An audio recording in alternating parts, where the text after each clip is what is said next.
오늘은 이렇게 인사하겠습니다. 날씨가 풀렸네요. 우리 삶도 풀릴 거예요. 네.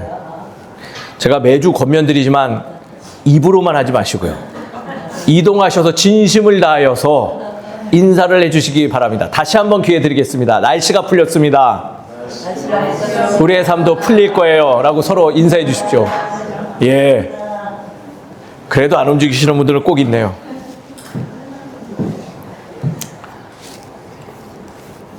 자, 오늘 말씀은 싸움의 이야기부터 하고자 합니다. 살면서 싸움 많이 하시나요? 아무도 대답을 안 하시네요. 싸움 안 하세요? 안 한다고요? 많이 한다. 누가 많이 해요? 누가? 이주영이. 그렇지. 또요. 싸움들 안 하세요? 이걸 말하면 내가 사라질 것 같고 막 진짜 다시는 교회를 못 다닐 것 같으신가요? 사실 저희는 싸움 많이 합니다. 목사인 저도 부부 싸움을 비롯하여 각종 싸움을 많이 하곤 하죠. 근데 싸움을 그토록 많이들 하는데 혹시 싸움이 왜 일어나는지 그거는 생각해 보셨는지요? 이주영이 왜 싸우는 것 같아요? 자기만 생각해서. 이 말에 동의하세요? 네, 박수 한번 그럼 주세요. 네, 맞아요. 한 가지 이유가 더 있습니다. 또 뭐가 있을까요? 뭐가? 왜 싸워요? 자기 상황만 얘기해서 싸울까요? 왜 저만 바라보세요? 저랑 뭐 싸우자고 지금 계속 바라보시는 건가요? 제가 골똘히 생각해 보니까요, 부부 싸움 한 뒤에 이게 생각해 봤어요. 왜 싸울까? 명백하더라고요. 주영이가 말한 대로 그 싸움의 이유에 대해서 막 얘기했더니 저희 아내가 이렇게 대답했어요. 그건 됐고! 하면서 자기 얘기해요. 즉, 첫 번째는요, 상대 이야기를 듣지를 않아요. 그래서 싸워요. 상대 이야기를 듣지 않는다는 것은 무슨 뜻일까요? 내 이야기만 신경 쓰고 있으니 듣지 않기 때문에 싸운다라는 거예요. 여기까지는 쉽게 알죠. 근데 두 번째 이유도 있어요. 연계되는 거죠. 뭘까요? 듣지를 않으니 타인의 말이 옳고 그른지에 대해서 충분히 사고하지 않아서 싸워요. 말 그대로 듣지 않으니까 우선 내 주장을 전달시키기에 급급하고 지금 이 사람이 나에게 무엇을 말하고 있는지에 대해서 관심 없으니 고민해 보지 않으니 싸우는 거예요. 그 싸움은 말싸움에서 끝나지 아니하고 나중에는 폭력으로까지도 번지기도 하죠. 더 쉽게 말하면 이렇게 말할 수 있어요. 이 두 가지 이유 때문에 원인은 실종되고 싸움의 원인, 본질은 사라지고 서로를 향한 자극만 남아서 그 자극 때문에 서로에게 쉽게 잊혀지지 않는 상처를 남기는 싸움을 지속한다라는 거예요. I부터 어른까지 모든 폭력적인 싸움에는 이 공통사항이 있습니다. 이게 아주 일반적이에요. 근데 이런 일반적인 요소들은 신앙의 영역에서는 어떠할까요? 무관할까요? 아니에요. 똑같아요. 신앙의 삶 속에서도 이 이유가 매우 중요하고요. 이것을 간과하면 서로에게 은혜되는 삶이 아니요. 어떤 삶이 될까요? 상처 주는 삶으로 변할 수밖에 없다는 거예요. 그러다 보니 교회를 다녀도 가족 안에서도 또 벗과 함께라도 서로에게 상처만이 남는 경우가 종종 발생하고 그로 인해서 어떤 이는 신앙을 잃어버리고 어떤 이는 멀리 떠났다가 어려운 굴곡이 진 삶을 통해서 다시 돌아오는 경우도 발생하기 시작한다는 거예요. 오늘 소개되는 베레아 사람들, 아덴 사람들 모습에서도요, 우리의 동일한 모습들이 엿보입니다. 그리고 사도행전의 저자 누가는요, 이 두 부류의 사람을 우리에게 소개하므로 우리가 진정 신앙인으로 어떠한 자세를 잊지 말고 살아가야 되는지 다시금 우리에게 전하고 있다라는 거예요. 사랑하는 성도 여러분, 오늘 베레아와 아덴 사람들, 이 두 사람의 모습 속에서 우리가 간과하고 잊음으로 인해서 손해보고 있는 신앙의 영역들이 무엇인지, 그리고 우리가 되찾아야 되고 회복해야 될 부분은 무엇인지 우리 함께 고민해보는 복된 시간 되기를 주의 이름으로 축원드립니다. 말씀을 살펴보죠. 오늘의 말씀, 지난주 말씀, 지지난주의 말씀과 무관하지 않아요. 계속 이어지고 있어요. 야손이라는 인물 기억하실까요? 그는 사도 바울과 신라 때문에 어려운 일을 당했죠. 왜요?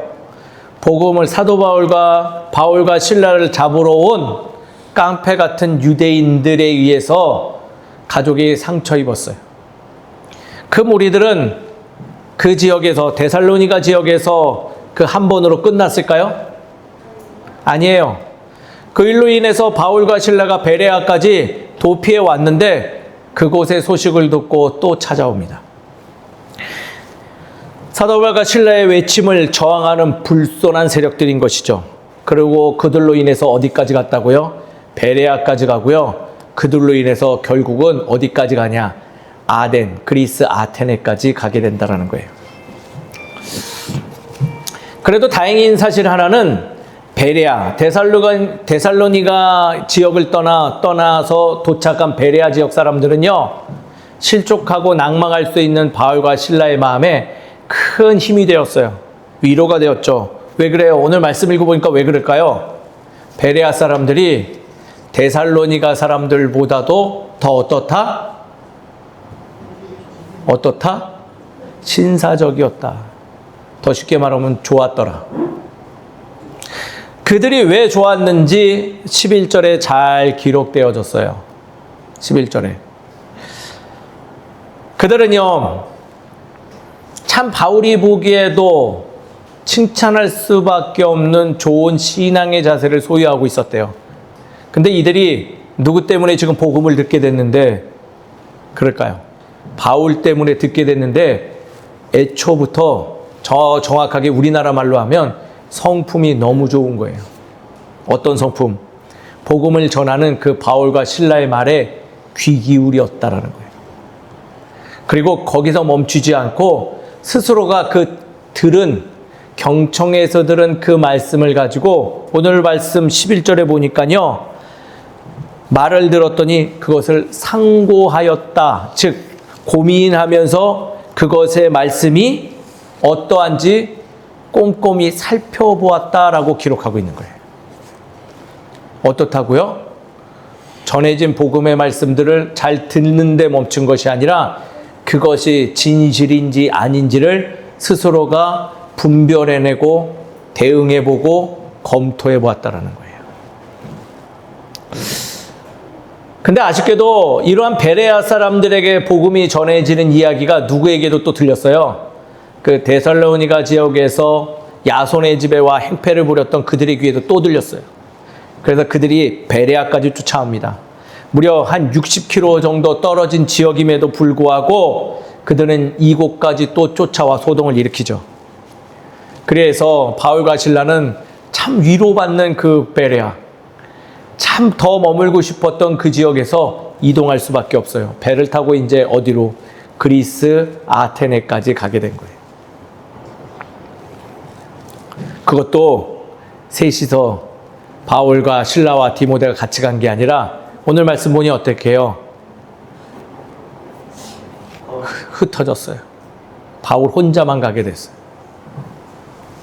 그래야 그곳에서 기다리고 있는데 오늘 참 바울의 처음 등장하는 모습이 나오네요.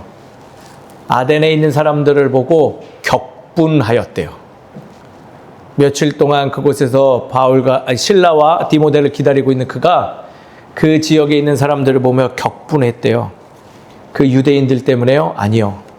아덴에 있는 사람들, 그들이 섬기고 있는 우상과 회당이 있음에도 불구하고, 지식이 뛰어난 철학자들이 있음에도 불구하고 그들이 우상 숭배에만 집중하고 있는 모습을 보며 격분하였다라고 기록하고요.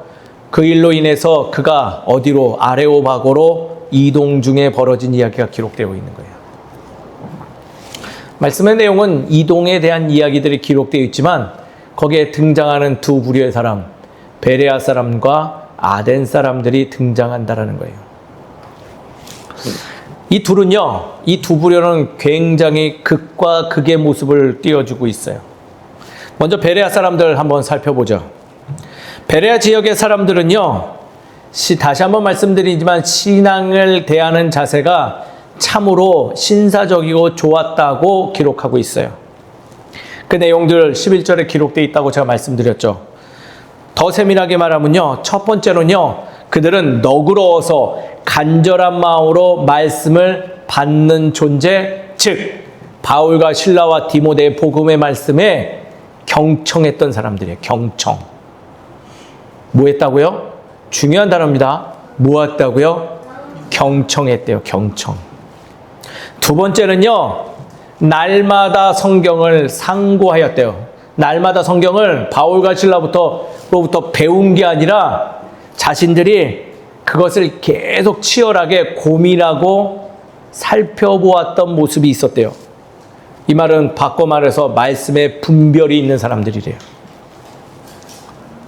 이 두 가지 요소는요, 우리 신앙생활에서 결코 잊어서는 안 되는 굉장히 중요한 기본적 요소라는 거예요.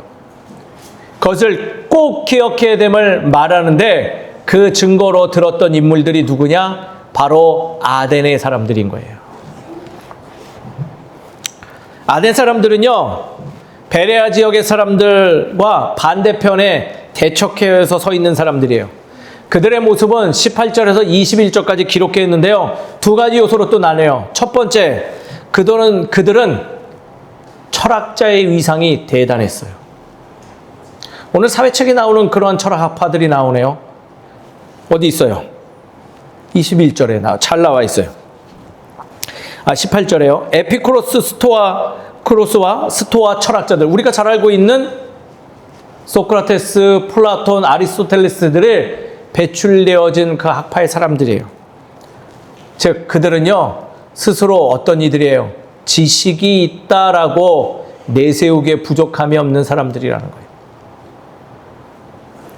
두 번째, 이 이후의 말씀, 아레오바고로 이동 중에 그들의 말을 들어보면 새로운 것을 말하고 듣는 것 외에는 자신들은 거부한다라는 그 모습을 보니 그들은 지식이 충만함에도 불구하고 어떻다? 자신들에게 익숙한 거에 대해서는 외면하는 형태를 가진 이들이라는 거예요. 다른 이의 의견 존중 안 하고요, 자신들이 아는 범위 안에서 자신들에게 익숙한 것만을 고집하는 존재들이라는 거예요. 그로 인해서 무슨 일이 벌어지냐? 그들이 이동한 아레오바고에서 사도 바울은 설교하게 되는데, 이곳은요, 아레오바고가 지명이 아니라 어떤 장소예요. 어딘 줄 아세요? 법정이에요, 법정. 아덴의 종교 도덕에 관한 문제를 강론하고 재판하는 장소에서 사도 바울은요, 이렇게 말하면서 설교를 하기 시작해요. 너희가 모르는 신에게 숭배를 하니 이제는 예배를 드릴 대상에 대해서 알게 하고자 내가 지금 말하노라라고 시작하는 게 오늘 마지막 절의 말씀이에요. 그리고 시대 최고의 설교를 그 자리에서 합니다. 그게 바로 아레오바고 설교예요. 바울의 3대 설교 중에 거의 최고봉이 나갈 수 있죠. 한마디로 뭐예요? 명설교라는 거예요, 명설교. 그런데 이 설교에 또 다른 닉네임이 있어요. 폭망한 설교예요. 아무도 그 설교를 귀히 여기고 듣지 않아서 아덴의 복음이 전해지는 일이 매우 저조했다라고 기록하고 있죠.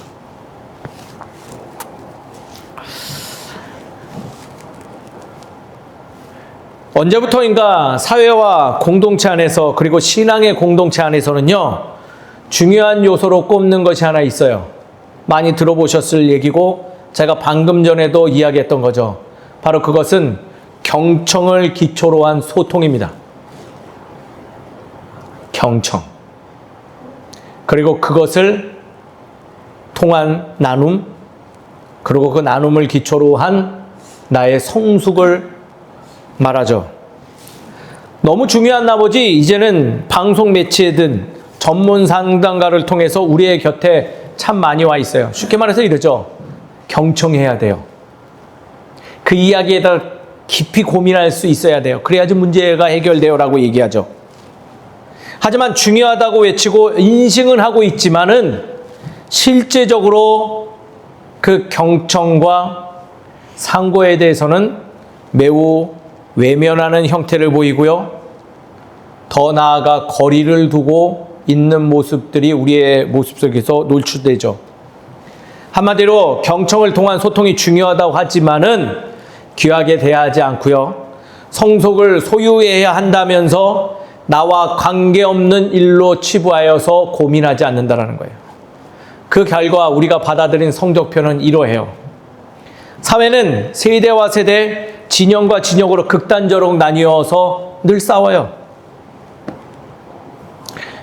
서로 이야기하느라 좀처럼 소통하지 못해요. 자기 이야기만 맞대요. 또 신앙의 자리에서도 늘 이 문제로 인하여서 갈등은 여전히 끊이지 않고 있어요. 더욱이 서로의 의견을 존중하지 아니하니 성숙한 모습을 보이기보다는 인상이 찌푸려지는 모습만 여기저기 만개하여서요.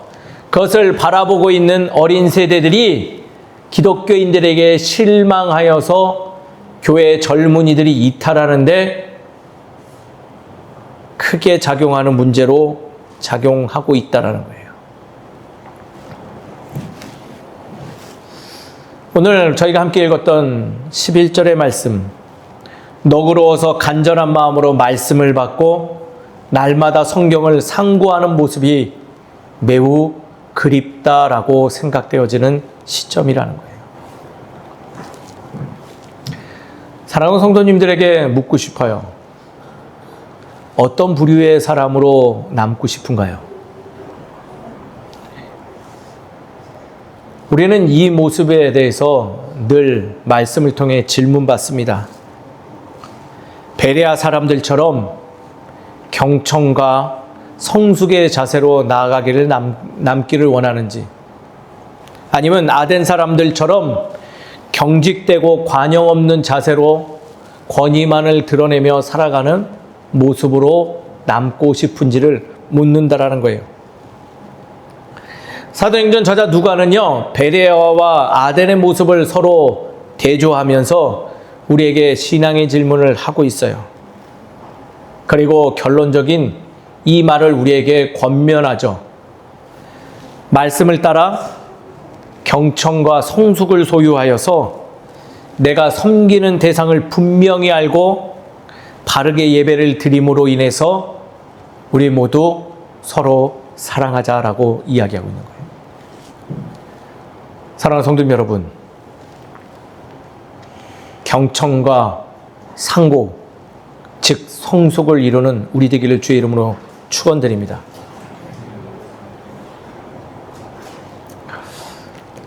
그러나 여기까지 말하면 우리 어떤가요? 맞아, 좋아 라고 하지만은 집에 돌아가면 저 문을 나서는 순간 어떻게 돼요? 경청은 내 귀에서 사라지고 상고는 옆집에 가 있는지 좀처럼 볼 수가 없어요. 왜 그럴까요? 사실 경청합시다 하지만 경청이 뭔지를 모르기 때문에 그래요. 상고합시다 하지만 상고가 뭔지를 모르기 때문에 우리가 실천으로 드러나지 못한다는 거죠. 교회 안에서도 늘 들어보셨을 거예요. 경청해야 됩니다. 얘 몰라. 근데 경청이 모르니 경청하지 않아요. 오늘 여기까지만 더 살펴보겠습니다. 첫 번째, 오늘 말씀에 적용하여 경청을 우리의 삶에 녹아들게 하는 그 내용을 한번 살펴보시죠. 다시 한번 물을게요. 경청이 뭐예요? 경청. 네? 누가 말씀하셨는데요? 경청이 뭐라고요? 귀담아 듣는 거. 그러면 이렇게 여쭤볼게요. 지금 제 설교에 경청하고 계세요? 경청하고 계세요? 회개하셔야 될지도 몰라요. 어떻게 들으세요? 그냥 귀로 듣고 계신다고 경청하신다 생각하세요? 아니에요. 사전적 용어를 말씀드릴게요. 사전적 용어, 공경하는 마음으로 귀를 기울여 들음. 뭐가 낯선 단어가 보이죠? 뭐예요? 공경하는 마음으로. 오해하지 마세요. 떠받치라는 건 아니에요. 다른 좀 더 쉽게 표현되어져 있는 단어를 찾아봤어요. 이렇게 기록되어 있더라고요. 다른 말로 표현하면요. 타인의 이야기를 공감하며 듣는 자세가 경청이래요. 듣는 거 중요한데요. 한 가지 더 덧붙였죠. 뭐예요? 말하는 이의 그 말을 공감해 주는 거래요. 귀로만 들어서는 경청 아니에요. 공감하셔야 돼요. 무엇을 이야기하는지 그 이야기 속에 어떠한 생각과 감정들이 녹아 있는지 그것도 같이 받으셔야 된다는 거예요. 타인의 이야기를 공감하려면요, 귀를 기울일 수밖에 없어요. 그리고 내가 멈춰야 돼요. 타인의 이야기를 공감하지 못하고 들으면요, 우리에게 문제가 발생합니다. 그것은 뭐냐면 그 말하는 이의 명확한 의도를 모르기 때문에 그 의도에 맞는 행동도 못할 뿐더러 말도 못 전달한다라는 거예요. 그래서 갈등이 생겨나고 힘들어지죠. 제가 퀴즈 하나 낼게요. 이거 연애 해보신 분들은 다 맞출 수 있는 문제예요. 잘 들으셔야 돼요. 이거 못 맞히면 큰일 납니다. 상황을 하나 설명할게요. 따뜻한 여름 저녁, 한강 나루터를 거닐던 연인이 있었습니다. 연인. 이해되세요? 뭐 한다고요? 연인이 지금 데이트하고 있어요. 좋은 시간을 보내고 있는데 갑자기 연인의 여성이 이런 말을 해요. 오빠, 여기 좀 쌀쌀한 것 같아. 자, 퀴즈입니다. 이 이야기를 들은 그 오빠는 뭐라고 대답해야 될까요? 뭐라고 대답해야 될까요? 주영이 말. 집 가자. 집 가자? 집 가자. 야, 집을 왜 가? 네. 또 우리 새신랑 대신 우리 문조인 성도님 뭐라고 대답해야 돼요? 네? 안아줘요? 지금 쌀쌀하다고 했는데요? 옷을 덮어줘요. 옷을 덮어줘요? 그러네요. 네. 이 말을 공감하세요? 시연아 어떻게 해야 돼? 이럴 때 남자가 어떻게 해야 돼? 어? 옷을 말없이 벗어도 주면 되죠. 맞아요. 이럴 때 이 여성의 마음을 의도를 아는 사람은요, 아까 누군가 얘기해 주셨죠. 따뜻하게 안아주던가 옷을 벗어서 살펴시 얹어주는데요. 연애 1도 못 해보고 책으로 배운 친구가 저 주영이처럼 말해요. 아 그래? 그럼 집에 가자. 그러면요 당장 헤어져요. 이주영, 아빠가 심히 염려가 된다.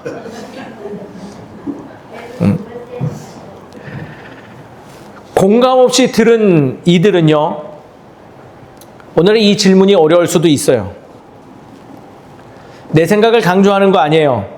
타인의 이야기를 의도가 무엇인지 파악한다는 게 매우 중요한 요소라는 거예요. 경청하면서요, 내 이야기 하는 거 아니에요. 되도록이면 아무것도 하지 않으며 아무것도 한다는 걸 오해할까봐 제가 다시금 말씀드리지만, 아무것도 하지 않는다는 게 무엇을 아무것도 하지 않냐? 내가 이 사람을 판단 내리고 무언가를 결론 내리려고 하는 것을 멈추고 지금 이 사람이 나에게 무슨 얘기를 하고자 하는지를 귀 기울이는 거예요. 그리고 그 이야기에 내 마음이 맞닿을 수 있도록 몸부림치는 게 경청이라는 거예요. 이러한 모습을 소유해야 돼요. 스스로 타인의 판단을 내리는 행위 멈추고 상대 이야기 안에 어떠한 마음이 담겨 있는지를 들으려고 애쓰는 것. 그게 경청이에요. 오늘 우리 목사님이 무슨 이상한 소리를 할까? 저거 맞는 것 같은데 틀린데? 이런 생각하는 게 아니라 저 안에 하나님 아버지의 어떠한 마음이 담겨 있길래 저렇게 못생긴 이승현 목사가 오늘도 목 놓아 외치는가? 라고 고민할 수 있어야 된다는 거예요. 이런 모습을 소유하면요, 먼저는요, 하나님 아버지의 마음을 명확하게 우리가 알 수 있어요. 둘째로는요, 사람과의 대화에서요, 서로를 향한 소중한 마음들을 발견할 수 있어요. 엄마가 아침마다 그러잖아요. 얘야, 밥 먹고 나가. 아들은 뭐라고 해요? 제가 많이 해봐서 알아요. 됐어요. 바쁜데. 밥 먹으라는 소리예요? 아니에요. 아들아, 오늘도 내 하루가 염려돼. 내가 오늘 이 따뜻한 한 끼로 인해서 바로 나가길 원해. 그 어머니의 마음을 알 수 있는 거죠. 사랑하는 성도님 여러분, 우리가 서로가 서로를, 그리고 먼저는 하나님과 우리 사이에 서로 경청할 수 있는 자세가 되는 우리 모두가 되기를 주의 이름으로 축원드립니다. 두 번째는요, 상고할 줄 알아야 돼요. 상고하다. 오늘 이 단어는요, 명확한 원어가 있어요. 따라하겠습니다. 아나크리노는요, 무슨 의미를 갖고 있는 단어냐면, 들은 말씀을 가지고 합당하고 믿을 만한 것인지 따져보고 이것이 진리인가 밝히 알아보고 검증해야 되는 게 아나크리노예요. 자주 사용되는 장소가 어딜까요? 네? 법원이에요. 변호사나 검사들이 말하는 게 외치는 그 내용을 아나크리노라고 하는 거예요. 이것이 맞습니다. 증거에 의해서 진리입니다. 이것이 참말입니다라고 스스로가 해야 된다는 거예요. 몸부림쳐야 돼요. 베레아 사람들은요, 경청하는 것과 더불어서 전해진 말씀을 듣고 아나크리노, 즉 전해진 말씀이 내게 합당한가, 믿을 만한가, 진리인가 스스로 찾아보고 살펴보았다라는 거래요. 그게 매우 귀하다라고 바울은 말하고 있는 거예요.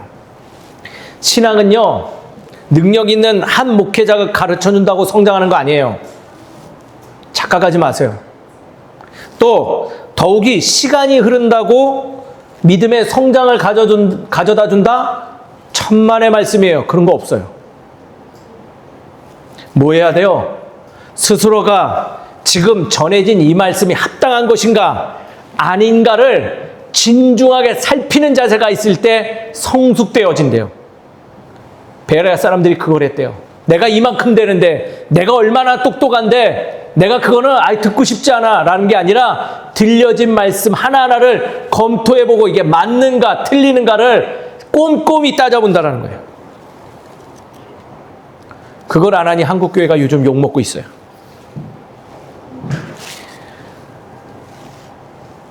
저는 질문을 자주 드리는 목회자예요. 왜 그런 줄 아세요? 안타까운 현실은요, 일관되게 질문을 드려도 그것을 대답하고자 하는 분들이 별로 없어요. 근데 하셔야 돼요. 왜? 내가 오늘 들려진 말씀을 상고하기 위해서. 질문하세요. 목회자를 괴롭히세요. 스스로에게 계속 신앙의 질문 던지세요. 그래야지 잘하고 그래야지 성숙하는 거예요. 삶의 바쁨을 핑계 삼아 이것마저 없다면요, 잘하지 않아요. 상황은 이해할 수 있어도요, 성장하지 못하는 안타까움은요, 그 원인이 뚜렷이 보이기 때문에 늘 마음에 안타까움이 있어요. 익숙함에 안주하는 분들 변하지 않아요. 변하지 않으면 어떻게 되는 줄 아세요? 사람이요, 권위주의적으로 변해요. 권위주의라는 단어도 잘 모르시죠? 우리가 익숙한 전통적 가치관에 안주한 나머지 그 안주되어지는 권력 앞에 내 스스로의 의견들을 말살하고 이것이 맞다 하며 다른 이에게 강조하는 행위예요. 즉, 좀 더 명확하게 말할까요? 권위를 내세우면서 그것에 순종할 것을 타인에게 강압적으로 강요하는 행위가 돼요. 늘 자신이 경험한 것이 절대적이라고 이야기하면서요, 니들이 뭘 알아? 라고 얘기하며 남을 하대하고 그들에게 내게 맞는 거니까, 내 말이 맞는 거니까 이대로 해! 라고 강요해요. 불편한 사람이 되는 거죠.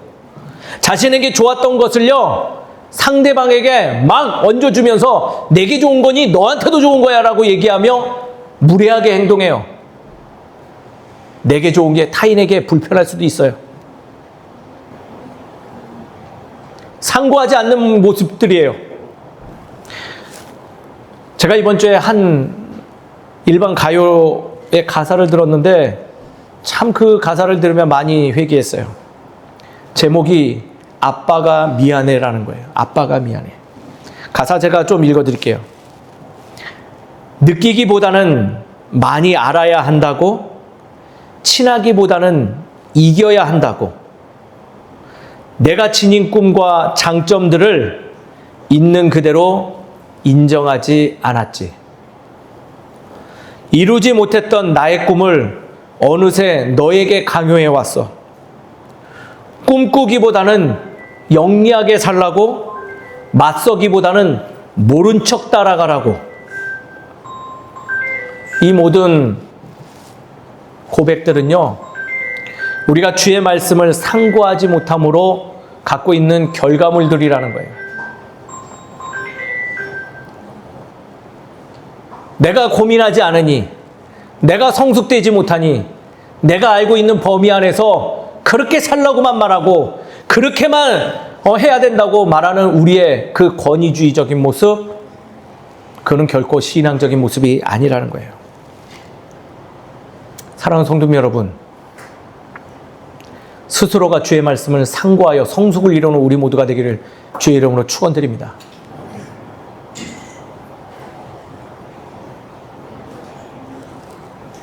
물어보세요. 내가 당신에게 친절을 베풀어도 됩니까? 내가 당신에게 조금은 더 사랑의 모습으로 다가가도 됩니까? 묻고 행동해도 늦지 않아요. 내가 좋아서 덧입혀주는 거, 내가 맞으니까 무조건 하라는 거, 특히 부모가 자녀 세대들에게 나는 이렇게 살아왔고 내가 이랬으니 너희들 앞으로 이렇게 살면 안 되라고 고집하는 거, 사실 주 안에서 멈춰야 될 모습들이며 우리가 먼저 상고하지 않았기 때문에 벌어지는 일들임을 기억할 때입니다. 그들의 앞으로의 미래의 삶은요, 우리가 짐작도 못할 삶들이에요. 우리가 살아보지 못한 삶이에요. 그 삶을 살아갈 수 있도록 물어주어야죠. 너는 어떻기를 원하니? 무엇을 꿈꾸길 원하니? 내가 어떻게 해줬으면 좋겠니? 내가 당신에게 어떻게 행동하면, 어떻게 말을 하면, 어떤 자세를 보이면 당신의 삶이 변할 수 있겠습니까? 물어야죠. 이것이 바로 상고하는 자세라는 거예요. 사랑하는 성도님 여러분, 상고함으로 성숙을 이루고 교회 안에서 그것을 기반으로 한 친절을 베푸는 우리 모두가 되기를 주의 이름으로 축원드립니다. 말씀을 정리하죠. 저희 교회 한 성도님을 소개하며 오늘의 말씀을 마치고자 합니다. 어느 금요일 저녁인데요, 저희 교회를 찾아온 분이 있어요.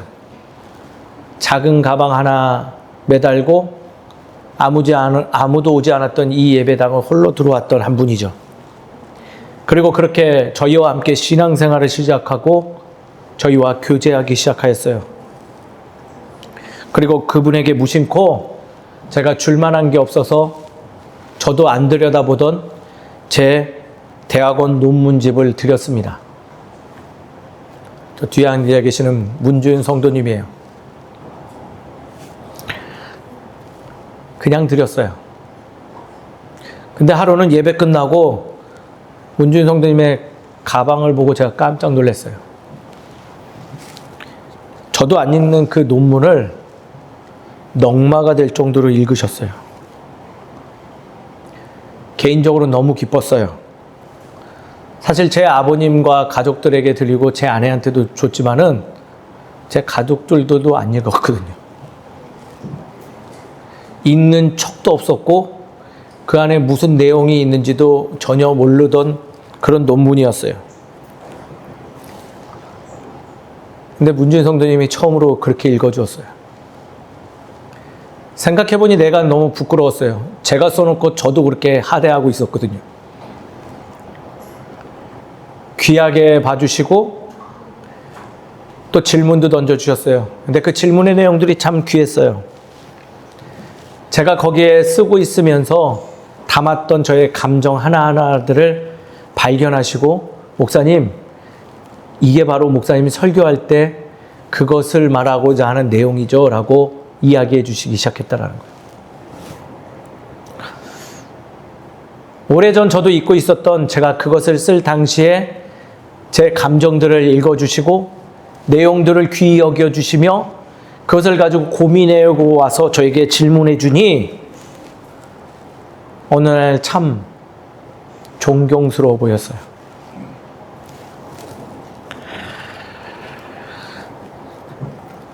희망이 되는 그러한 사건이었죠. 아, 나는 홀로가 아니었구나. 내가 함께 할 수 있는 신앙 공동체로 하나님께서 이끌어 주시는 손길이구나. 이 작은 관심과 경청과 성숙이 또 다른 일을 힘을 나게 하며 일으켜 세우구나라는 것을 그날 배우게 되었습니다. 더디 가는 거 힘드시죠? 더디 갈 수밖에 없는 우리의 인생길입니다. 말하지 않아도 나의 감정을 경청해주고 공감해주고 그것을 따라 같이 물어주는 이가 등장할 때까지 참으로 많은 시간이 걸리기 때문이고 그런 사람으로 변할 때까지 오랜 시간이 걸리기 때문이에요. 외롭죠. 그래도 저는 희망의 이야기 드리고 싶습니다. 우리 모두가 바로 그러한 존재입니다. 함께 가는 것이 그래서 기쁜 일입니다. 사랑하는 성도님 여러분, 서로의 이야기에 경청하며 주의 말씀을 가지고 씨름하여 성숙되어지는 우리 모두가 되기를 주의 이름으로 축원드립니다. 그리고 서로에게 든든한 울타리가 되어주는, 벗이 되어주는 삶을 살아가기를 주의 이름으로 축원드립니다. 그런다면 반드시 주님께서 기뻐하실 겁니다. 기도하시죠. 아버지 하나님, 오늘 말씀을 통해서 경청의 잃어버린 요소와 상고의 연약한 모습을 발견합니다. 주님, 우리가 좀 더 바른 모습으로 나가기 위해서 주의 말씀과 서로의 말씀에 경청하는 진중한 자세로 인도하여 주시옵시고 또 주의 말씀을 귀히 여김으로 인해서 그 나눔이 있는 삶이 되기를 소망하오니 허락하여 주시옵소서. 우리가 갈등과 분쟁과 격노하는 삶을 살기보다는 기쁨과 희망과 소망을 품고 살아가며 함께 나누길 소망하오니 주님 인도하여 주시옵시고 누군가에게 힘이 되어지는 작은 언덕 되게 하여 주시옵소서. 오늘도 그러기 위해 예배드립니다. 이 예배가 생명의 예배 되게 하여 주시옵시고 세상으로 나아가는 귀한 발걸음 되게 하여 주시옵소서. 아버지께서 함께해 주심이 있사옵고 예수 그리스도 이름으로 기도드립니다. 아멘. 다 자리에 일어나셔서 예수 신경하시고 축도함으로써 예배를 마치도록 하겠습니다. 다 함께 예수 신경 외치겠습니다. 이스라엘아 들으라. 주 곧 우리 하나님은 유일한 주시라. 내 마음을 다하고 목숨을 다하고 뜻을 다하고 힘을 다하여 주 너희 하나님을 사랑하라. 그리고 내 이웃을 내 자신과 같이 사랑하라. 이보다 더 큰 계명이 없느니라. 아멘. 축도하겠습니다. 지금은 우리 주 예수 그리스도의 은혜와 하나님의 무한하신 사랑과 성령님의 감화감동 역사하시고 인도하심이 이제는 주 안에서 모든 말에 경청하며 또 전해진 말씀을 상고하고 살아가겠다 결단하는 이 자리에 있는 모든 성도들 머리 위에 가정과 직장과 삶의 터전 위에 이제로부터 영까지 함께해 주시기를 간절히 축원합니다. 아멘.